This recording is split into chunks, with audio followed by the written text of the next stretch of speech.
Welcome to the deep dive. Today, we're going to be looking at something pretty fascinating. Yeah.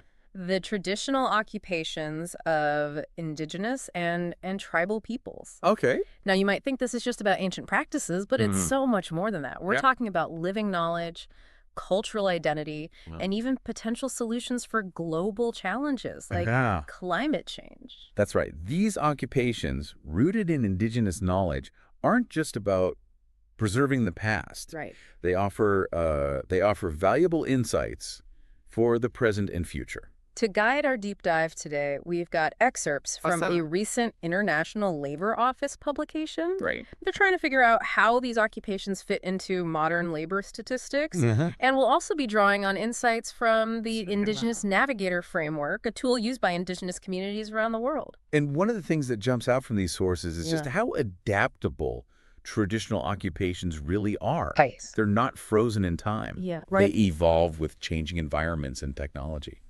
You know, that actually makes me think about the Sami people, Okay. who are often stereotyped as just reindeer herders, Right. but their culture is so much richer and more diverse. Exactly. They also engage in fishing, handicrafts, hunting, gathering, and farming. Wow.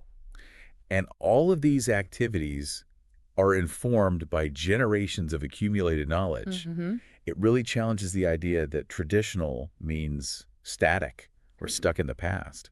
It's like you might picture someone in traditional clothing using ancient tools. Yeah. But then you realize they're incorporating modern technology, like the Sami using GPS to track their reindeer herds. I've even heard of some Sami herders using drones now to monitor their reindeer. Wow, that's amazing. Yeah. It really shows how these occupations can adapt and thrive in a changing world. It makes you wonder what even comes to mind when you hear the term traditional occupation. Right. Is it a limited image, or can you see a broader spectrum? Yeah. I know I'm starting to. And it's important to remember that these occupations aren't just about subsistence. Right.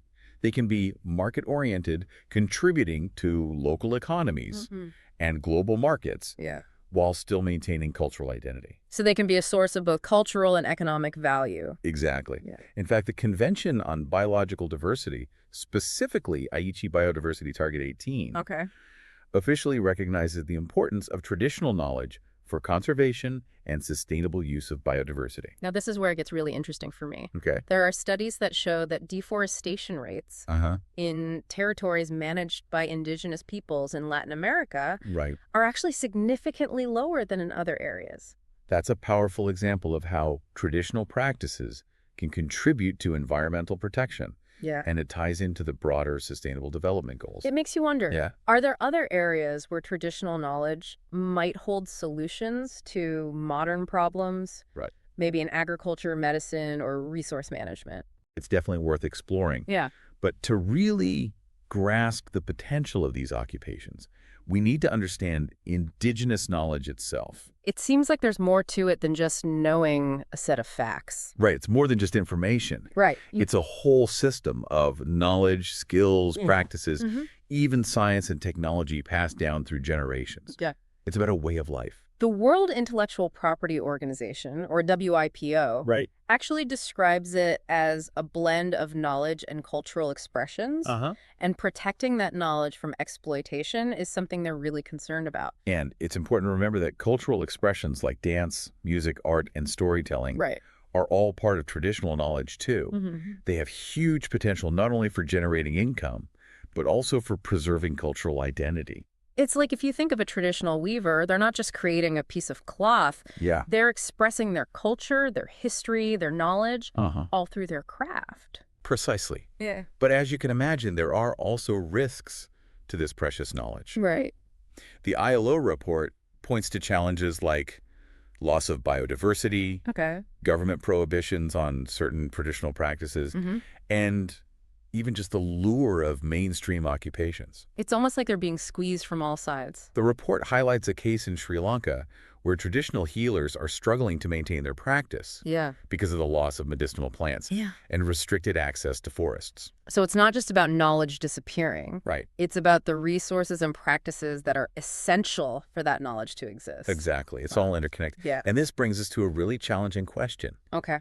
How do we even measure traditional occupations. Well, I've been wondering that myself. Yeah. It seems like a really tough thing to quantify. The ILO report actually admits it's incredibly difficult, Right. given the diverse nature of these occupations and the limitations of the tools we currently use to measure work. You know how every job has a code? Yeah.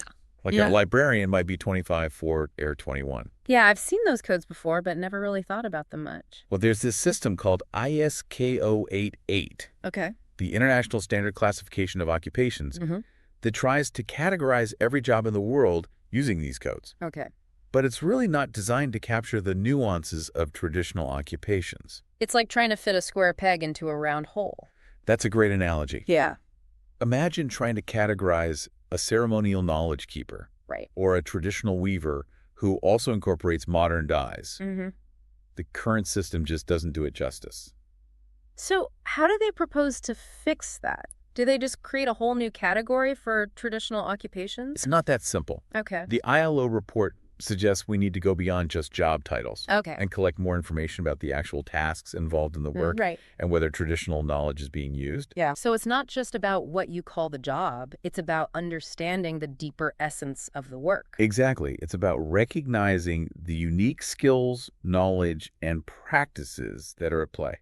That makes a lot of sense. Yeah. But how do they plan to gather that kind of information? Right. It seems like it would require a completely different approach. They recommend including specific questions about the use of indigenous knowledge in future labor surveys. Wow. Imagine being asked, does your work involve utilizing knowledge passed down through your indigenous community?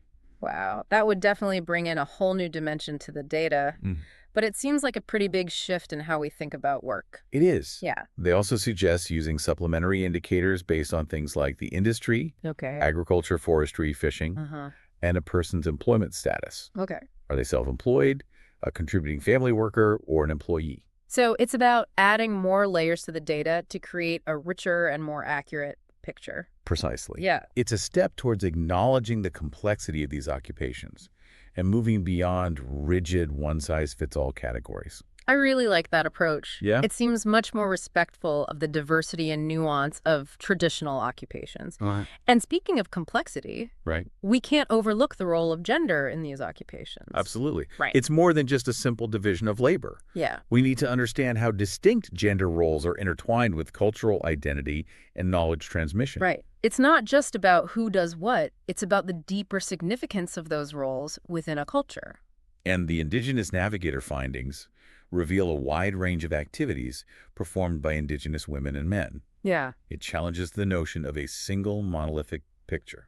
One of the most intriguing things I read in the Navigator data was that Indigenous women often engage in a wider array of activities than men. Which could mean that they play a crucial role in preserving a broader range of traditional knowledge. It makes you wonder how these gender roles might influence the types of knowledge that are passed down through generations. Right.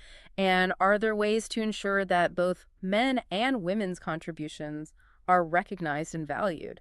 Those are really important questions. Yeah. And they lead us to a bigger conversation about how we value different forms of knowledge. It's like we're starting to see how these seemingly separate issues, gender roles, economic activity, cultural identity, are all interwoven when it comes to traditional occupations. And that's what makes this topic so fascinating. Yeah. It challenges us to expand our understanding of work, knowledge, and culture. And it's just the tip of the iceberg. We'll be right back to explore even more about traditional occupations and indigenous knowledge. Great. Okay, so we've been talking about the challenge of measuring traditional occupations, but I'm curious about something the ILO report seems to wrestle with, where to draw the line. Right. Should any job held by an indigenous person automatically count as a traditional occupation? That's a really important point, and it's one that the report grapples with quite a bit. Right. It's not about simplistic categorization. Yeah. They actually dive into the technical details of how statisticians define work. Okay. Things like employment, own-use production, volunteer work, and so on. Right. And how those definitions don't always align neatly with traditional practices. It's like they're trying to force traditional occupations into a spreadsheet. Right. And it just doesn't quite work. I mean, if someone is building their own house using techniques passed down through their family, is that work or leisure or something else entirely? Exactly. That's where the concept of indigenous knowledge becomes key. Right. The ILO report ultimately suggests that what defines a traditional occupation shouldn't just be who is doing it, Okay. but whether it involves the use or transmission of this unique type of knowledge. Okay, that makes sense. But how do we even identify this indigenous knowledge? Right. Does it have a special symbol, like a little feather watermark? Haha. I wish it were that easy. No feather watermark, unfortunately. Okay. But the report does point to some helpful descriptions from WIPO, Right. which defines traditional knowledge as encompassing information, skills, practices, even scientific and technological know-how Right. that's been passed down within a specific group of people. So it's not just about knowing facts, it's about a whole way of doing things right. Precisely. And WIPO makes a distinction between traditional knowledge Okay. and what they call traditional cultural expressions. Okay. Things like music, dance, storytelling, and crafts. Which, as we discussed earlier, are also super important for economic and cultural reasons. Absolutely. Yeah. And while WIPO makes that distinction for legal reasons, Right. the ILO report suggests that for practical purposes, Okay. when we're trying to define traditional occupations, it makes more sense to consider these cultural expressions as part of indigenous knowledge. Because a master basket weaver who sells their work at a local market is engaging in a traditional occupation, Right. regardless of whether or not we also consider them an artist. Exactly. It's about recognizing the holistic nature of these occupations Right. and not getting caught up in trying to fit them into predefined boxes. I'm with you on that.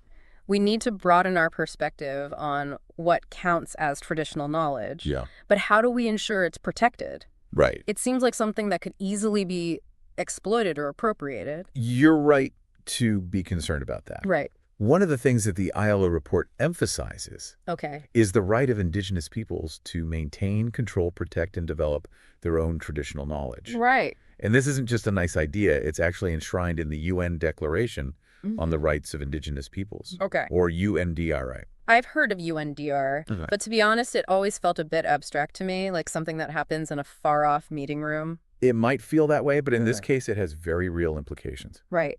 UNDI specifically recognizes the right of indigenous peoples to control their cultural heritage, Okay. their traditional knowledge, and their intellectual property rights over that knowledge. So that means things like preventing big pharmaceutical companies from patenting traditional medicines without the community's consent. Exactly. It's about preventing exploitation and ensuring that indigenous peoples have a say in how their knowledge is used and who benefits from it. That makes a lot of sense, but unfortunately, we know that a lot of traditional knowledge is at risk of being lost. Sadly, that's true. Uh, The report highlights several threats, okay. including the loss of biodiversity. Right. For example, if a particular plant used in traditional medicine becomes extinct due to deforestation, the knowledge associated with that plant is also lost. It's like a chain reaction where one loss leads to another. It's a tragic cycle.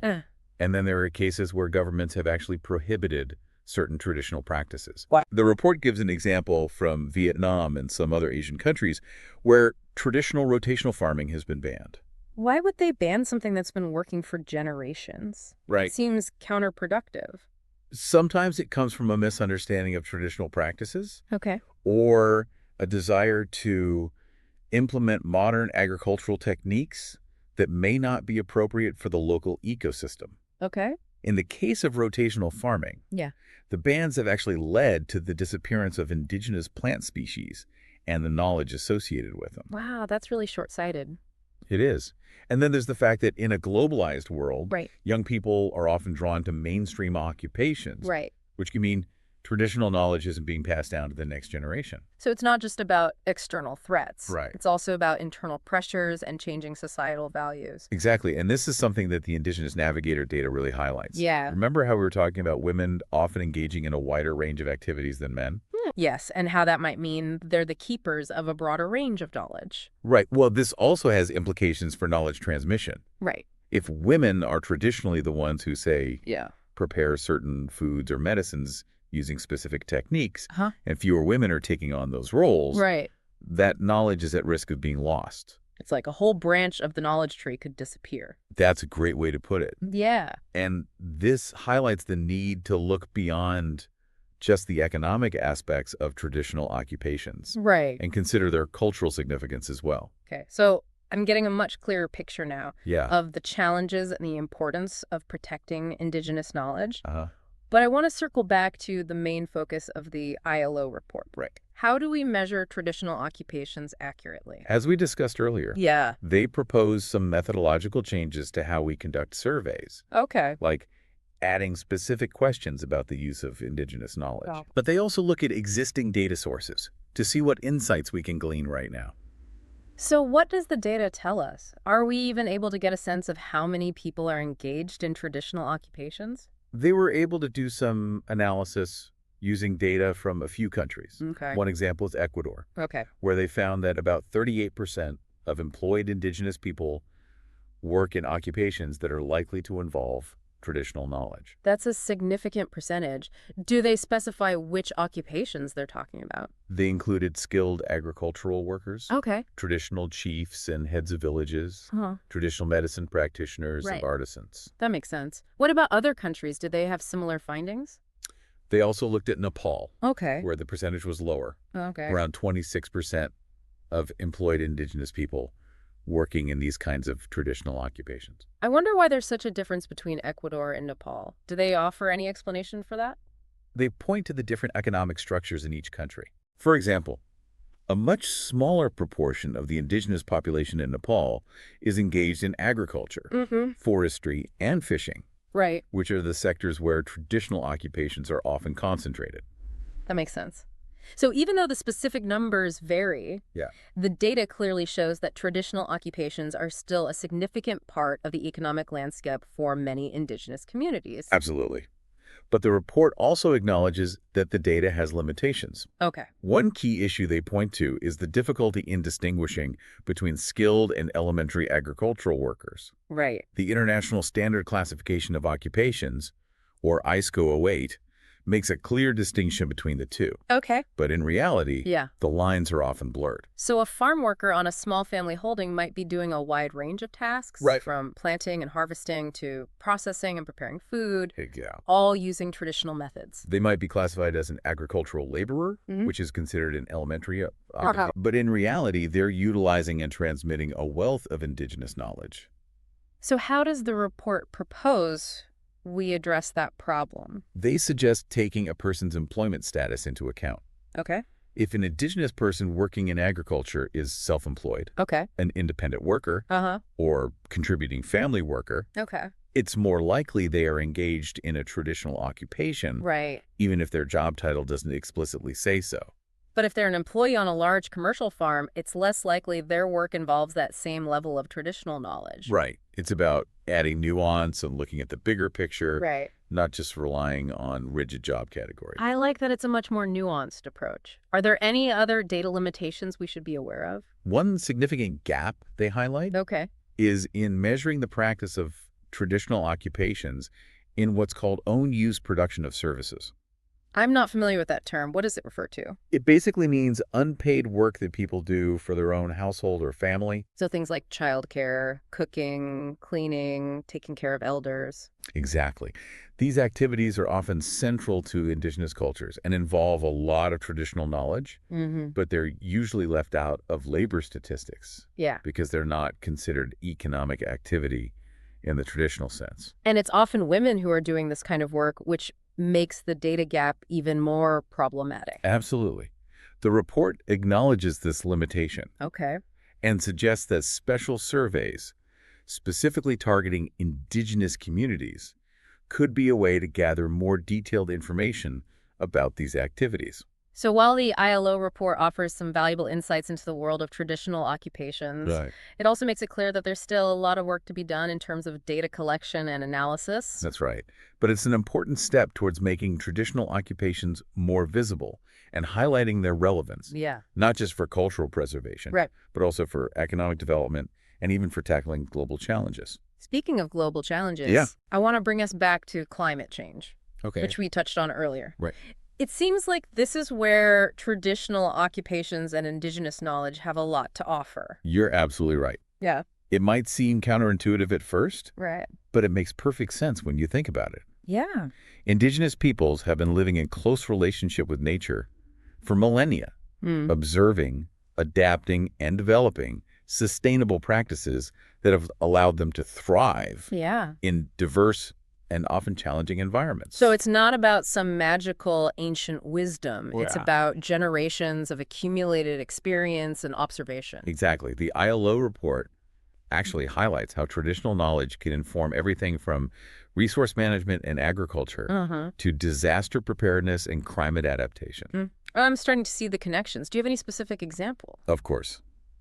The report specifically mentions the importance of traditional forestry and agricultural practices. They cite studies showing how indigenous communities have used these practices to mitigate the impacts of climate change, soil erosion, even overuse of pesticides and fertilizers. That's amazing. So these practices aren't just about preserving traditions. Right. They're actually offering practical solutions to modern problems. Precisely.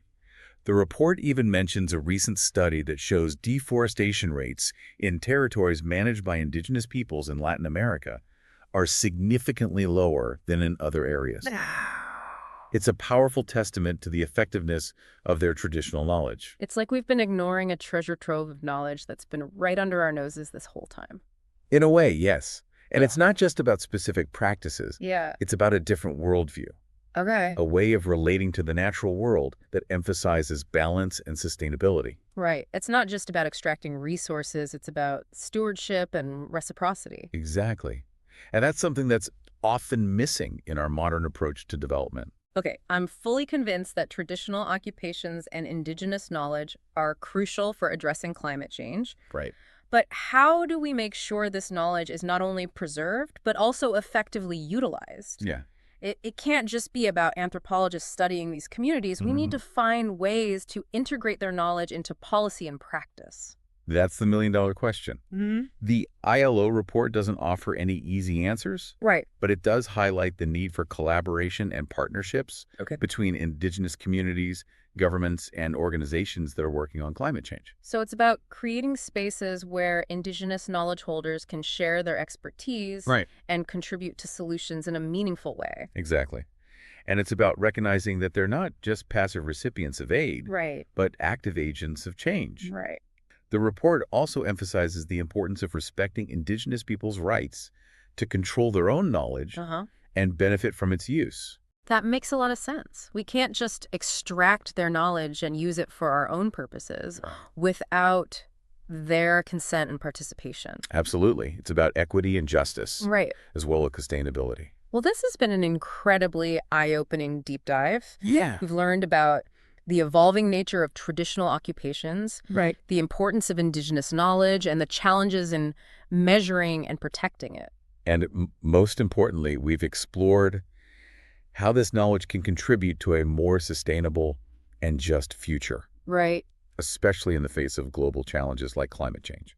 Okay, I'm totally on board with this idea that we need to learn from indigenous knowledge, especially when it comes to tackling something as complex as climate change. Right. But where do we even begin? Yeah. It feels like such a massive problem. It is a massive problem, but that's precisely why we need to be open to different approaches and different ways of thinking. And indigenous knowledge offers a perspective that has been largely overlooked in mainstream climate change discussions. So it's not about replacing modern science with traditional knowledge, Right. but about finding ways to integrate the two, Right. to create a more holistic understanding of the challenges we face. Exactly. It's about recognizing that different knowledge systems have different strengths and limitations. And by bringing them together, we can potentially find solutions that are more effective Yeah. and more sustainable in the long run. The ILO report actually uses a really interesting metaphor. Okay. They talk about traditional knowledge being like a safety net for biodiversity. Oh, I like that metaphor. Yeah. It captures the idea that traditional practices often serve as a buffer against environmental degradation. Right. And it also implies that we've been eroding that safety net by dismissing or ignoring indigenous knowledge. Right. It's like we've been cutting away at the very thing that could help us protect the planet. And the irony is that many of the solutions we're desperately seeking might already exist within indigenous communities. Right. It's just a matter of being willing to listen and learn. The ILO report talks about the importance of revitalizing traditional occupations as a way to strengthen climate resilience. That makes a lot of sense. When people are actively engaged in traditional practices, they're not only preserving knowledge, Right. but also maintaining a connection to the land Yeah. and a sense of responsibility for its well-being.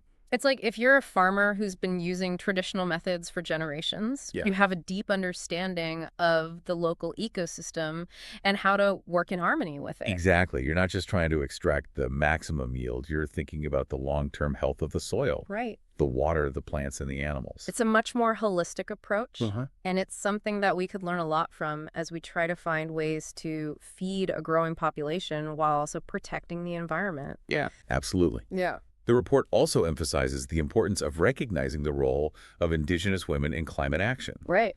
We've already talked about how women often hold a wider range of traditional knowledge, Right. and that includes knowledge related to agriculture, Yeah. food security, and natural resource management. Right. It's like they're the unsung heroes of climate resilience. Exactly. Their knowledge and leadership are essential for developing effective and equitable climate solutions. Okay, so we've talked about the value of traditional knowledge and the need to integrate it into our climate action plans. Right. But how do we actually make that happen? It seems like a daunting task. It is a challenge, but the ILO report offers some guidance. Right. They emphasize the importance of creating partnerships between Indigenous communities, governments, and research institutions. So it's about bridging the gap between different knowledge systems and creating spaces for dialogue and collaboration. Exactly. It's also about recognizing that Indigenous communities are not homogenous. They have diverse cultures, languages, and experiences, and it's crucial to respect that diversity. Right. It's not about imposing a one-size-fits-all approach. It's about listening to the specific needs and perspectives of each community. And ensuring that they have a voice in shaping the policies and programs that affect their lives and their lands. The ILO report uses the term free, prior, and informed consent, Right. which I think is really important.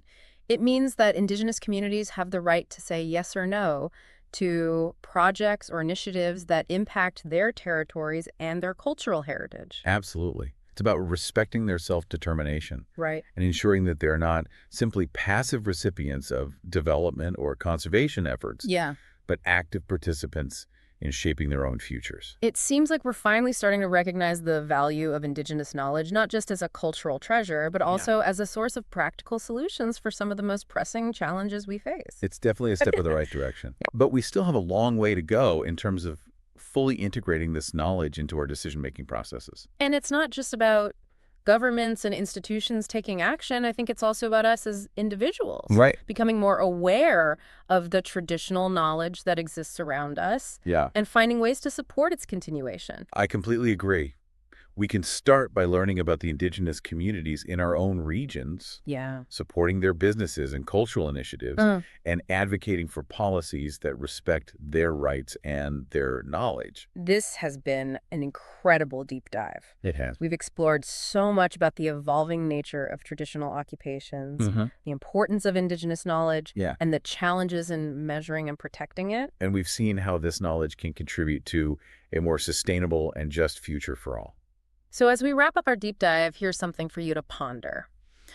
What can you do in your own life to support the continuation of traditional occupations and ensure that Indigenous knowledge is valued and respected? Maybe it's seeking out products made by Indigenous artisans, Yeah. learning about the traditional land management practices in your area, or simply having conversations with people from different cultures and backgrounds. It's about opening our minds to different ways of knowing and being in the world. Right. And who knows? Yeah. We might just discover some solutions along the way that benefit us all. Absolutely. Thanks for joining us on the deep dive. Until next time, Yeah. keep exploring, keep learning, and keep questioning.